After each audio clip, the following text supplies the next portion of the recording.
खबर उत्तर प्रदेश से, जहां आगरा और मथुरा के बीच रात में 3 ट्रेनों पर अराजक तत्वों ने पथराव कर दिया। इस घटना में 2 यात्री घायल हो गए हैं, जबकि एक ट्रेन की ब्रेक वैन का शीशा भी टूट गया। जांच में खुलासा हुआ कि हमलावरों का मकसद यात्रियों से मोबाइल लूटना था। जीआरपी और आरपीएफ की कार्रवाई करते हुए 2 युवकों को हिरासत में ले लिया है, जिसमें एक नाबालिग भी शामिल है। दरअसल यह सिलसिला रात 12 बजे से शुरू हुआ, जबकि मुंबई दिल्ली तुरंतो मथुरा जंक्शन से कुछ ही दूरी पर था।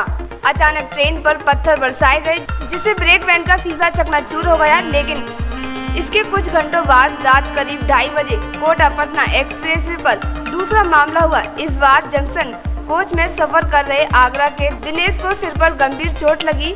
उसे तुरंत नजदीकी अस्पताल में भर्ती कराया गया, जहां उसका इलाज चल रहा है। वहीं तीसरी घटना में श्रीगंगानगर हाजिर नांदेड़ सुपरफास्ट एक्सप्रेस को निशाना बनाया गया। इस हमले में यात्री रवि हाईवर की आंख में चोट आई थी और हमलावर उसका मोबाइल लूटकर फरार हो गया। इन तीनों घटनाओं ने रेल यात्रियों में दहशत फैला दी है। वहीं पुलिस की प्रारंभिक जांच में सामने आया कि हमलावरों का इरादा लूटपाट था। वे ट्रेनों के गेट पर खड़े यात्रियों को निशाना बनाते थे। पत्थर फेंक कर जैसे ही यात्री घबराता और उसका मोबाइल नीचे गिरता, हमलावर उसे उठाकर भाग जाते हैं। जीआरपी और आरपीएफ ने त्वरित कार्रवाई करते हुए 2 संदिग्धों को हिरासत में ले लिया। इसमें एक नाबालिग है और दोनों अलीगढ़ के बन्ना देवी थाना क्षेत्र के निवासी हैं। पकड़े गए युवकों की पहचान जय और किशोर के रूप में बताई गई। पूछताछ में दोनों ने अपना अपराध कबूल कर लिया और उनके पास से चोरी किया गया एक मोबाइल बरामद हुआ। हालांकि इनका तीसरा साथी अभी फरार है, जिसकी तलाश में पुलिस छापेमारी कर रही है। वहीं घटना के बाद उत्तर प्रदेश रेलवे आगरा मंडल ने रेलवे सुरक्षा बल और जीआरपीएफ के साथ मिलकर तत्काल एक्शन लिया। रेलवे ट्रेन और ट्रेनों की निगरानी बढ़ा दी गई है और संवेदनशील इलाकों में गश्त तेज कर दी गई है। इसके साथ ही पुलिस उन गाँव में जागरूकता अभियान चला रही है जो पहले से संवेदनशील चिन्हित किए गए हैं। इन गाँव में चौपाल लगाकर लोगों को ऐसी घटनाओं के खिलाफ सतर्क कर दिया जा रहा है। वहीं जीआरपी अभिषेक वर्मा ने कहा कि आजकल कुछ अराजक तत्व मोबाइल चोरी के मकसद से ट्रेनों पर पत्थर फेंक रहे हैं। यह केवल यात्री की जान को खतरे में डालता है, बल्कि रेलवे संपत्ति को भी नुकसान पहुंचाता है। हम लगातार चेकिंग कर रहे हैं और दोषियों के खिलाफ सख्त कार्रवाई कर रहे हैं। उसमें जो कभी गेट खोल करके यात्री सफर करते हैं, बाहर की तरफ खड़े रहते हैं, उनको निशाना बना करके पत्थर फेंकने की घटनाएं सामने आई हैं, जिसके उपरांत वो यात्री का पत्थर लगने के बाद जब फोन गिर जाता है तो उसको चोरी कर लेते हैं।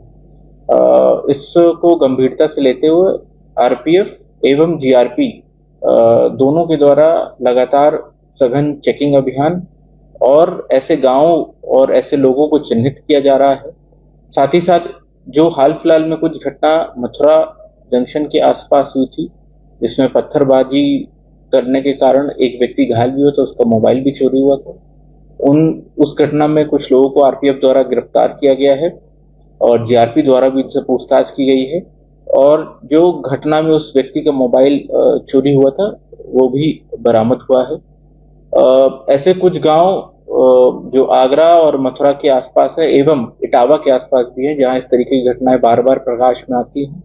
उन गांवों में स्थानीय पुलिस का भी सहयोग लेकर के वहां चौपाल लगवा करके उनको गांव वालों को इसके बारे में हिदायत दी गई है। साथ ही वहां पे अपने वॉलंटियर्स तैनात किए गए हैं जो हमको आइडेंटिफाई करके बताएंगे कि कौन से ऐसे शरारती तत्व हैं जो बार बार ऐसी घटनाओं को करते हैं। देखा जा रहा है इसमें कुछ अंडर एज बच्चे, नवयुवक ये लोग शामिल हैं। क्योंकि बच्चे अंडर एज होते हैं, नाबालिग होते हैं, तो उनको उनके माता पिता को, अभिभावकों को थाने बुला करके समझाया भी जाता है कि रेलवे हमारी राष्ट्रीय संपत्ति है और इसमें जो यात्रा कर रहे यात्री हैं उनको भी इससे खतरा हो सकता है, तो इस तरीके की घटनाओं से बचें। यदि ऐसी घटनाएं दोबारा प्रकाश में आएंगी तो निश्चित तौर पे इसमें कठोरतम कार्रवाई रेलवे प्रोटेक्शन फोर्स एवं जीआरपी द्वारा की जाएगी।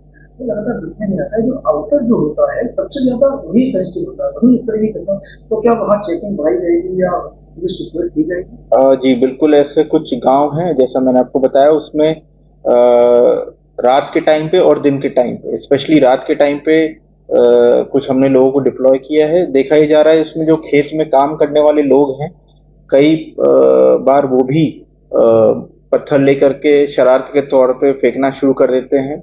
जिसमें हमारी कुछ इम्पोर्टेंट ट्रेन हैं, जैसे वंदे भारत है या कोई भी ऐसी एसी गाड़ी है, उसको क्षति भी पहुंची है।